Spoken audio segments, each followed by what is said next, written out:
ఒక అధికారంలో ఉన్న ఒక పార్టీని ప్రశ్నించాలన్నా ఎదిరించాలన్నా గెలిచిపోయిన తర్వాత అయితే అంతకుముందు అధికారులు ఉండే వాళ్ళని ప్రశ్నించడం ఓకే.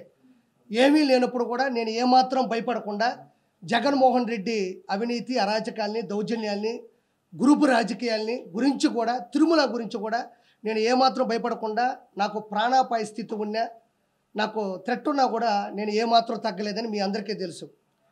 కాబట్టి నేను ఏది మాట్లాడదలుచుకున్నా నీతి నిజాయితీగా మాట్లాడతాను తప్ప ఏదో స్వలాభం కోసమో సొంతంగా ఏదో దాంట్లో నేను లాగాలనో మాత్రం కాదు. నేను ఎప్పుడూ రాజకీయాల్లో లేను. వన్స్ జగన్మోహన్ రెడ్డి ప్రభుత్వాన్ని గమనించిన తర్వాత నాలాంటి ఒక వ్యక్తి కూడా మాట్లాడకపోతే ఎలాగా అని ధైర్యం చేసి మాట్లాడాను. సో ఈరోజు టీడీపీ కూటమి 164 సీట్లు వచ్చినందుకు ఈరోజు ఆంధ్రప్రదేశ్ మొత్తం గర్వంగా చెప్పుకుంటుంది, గర్వంగా అనుకుంటుంది కూడా, గర్వపడుతుంది.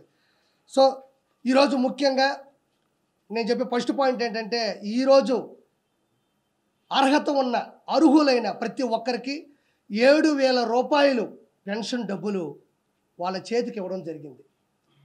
ఈరోజు ఎంపీలు కానీ క్యాబినెట్ మినిస్టర్లు కానీ ఎమ్మెల్యేలు శాసనసభ్యులు కానీ అందరూ కూడా ప్రజల్లోకి వెళ్ళి చైతన్యపరుస్తూ వాళ్ళ ఆనందాన్ని ఇస్తూ వాళ్ళకి భరోసానిస్తూ 7,000 రూపాయలు పెన్షన్ కొడాలి నాని కానీ పేరు నాని కానీ మా నెల్లూరుడు అనిల్ కుమార్ యాదవ్ కానీ గెలవగానే 1వ తారీఖు కూడా రాలా, గెలవగానే మీరు అది ఇవ్వండి చూద్దాం అన్నారు.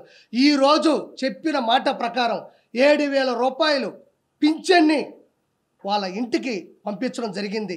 4,000 ప్లస్ 3,000 7,000 కూడా ఈరోజు ఇవ్వడం జరిగింది. మీరు కావాలంటే చెక్ చేసుకోవచ్చు. ప్రతి చోట కూడా ఈరోజు టీడీపీ కూటమి చెప్పిన మాటను నిలబెట్టుకుంది. కాబట్టి నాకు ఇంకా చాలా సంతోషంగా ఉంది ఆ పార్టీ తరపున నిలబడినందుకు.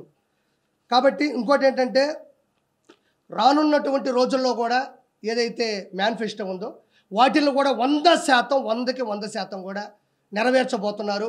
పేద ప్రజలు, బడుగు బలహీన మైనారిటీ ప్రజలు కూడా వాళ్ళు సమాజంలో తలెత్తుకొని తిరిగేటట్లుగా కూడా టీడీపీ ప్రభుత్వం చేకూరుస్తుంది.